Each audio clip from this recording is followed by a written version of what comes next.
Hello అందరికీ. సమ్మర్లో కూల్గా ఏమైనా తినాలనిపిస్తుంది కదా, ఈ ఫ్రూట్ కస్టర్డ్ చేసుకోండి. చాలా టేస్టీగా అనిపిస్తుంది, ఇంకా ఈజీ ప్రాసెస్ కూడా. ఇంకా ప్రాసెస్లోకి వెళ్ళిపోదామా. ఫస్ట్ ఒక గిన్నె తీసుకొని దాంట్లో 1/2 లీటర్ మిల్క్ వేసుకోవాలండి. మిల్క్ బాగా మరగాలి. మిల్క్ మరిగేలోగా మనం కస్టర్డ్ పౌడర్ తీసుకుందాం.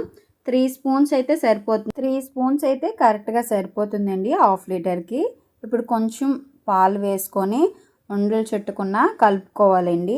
మనం పాలలో వేసినప్పుడు మనకి ఈజీగా ఉంటుంది, ఇలా ఉండలు లేకుండా ఉంటే. ఇప్పుడు పాలు బాగా మరిగిన తర్వాత ఒక ఇలాచీ వేసాను, 1 కప్ షుగర్ వేసానండి.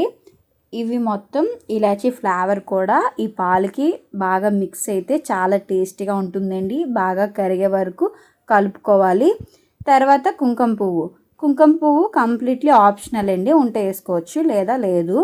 తర్వాత మనం ఇప్పుడు మిక్స్ చేసుకున్న కస్టర్డ్ పౌడర్ కూడా ఉండలు చుట్టుకున్న బాగా మరిగిన పాలల్లో వేసుకోవాలండి. బాగా మరిగిన తర్వాత కొంచెం సేపు దానికి రెస్ట్ ఇచ్చేయాలి. చల్లగా అయిన తర్వాత ఫ్రూట్స్ యాడ్ చేసుకోవడమేనండి.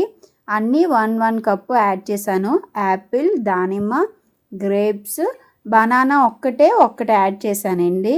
ఇవి బాగా మిక్స్ చేసుకొని ఒక 20 మినిట్స్ ఫ్రిడ్జ్లో పెట్టుకొని తినండి. చాలా టేస్టీగా ఉంటుంది, ట్రై చేసి చూడండి.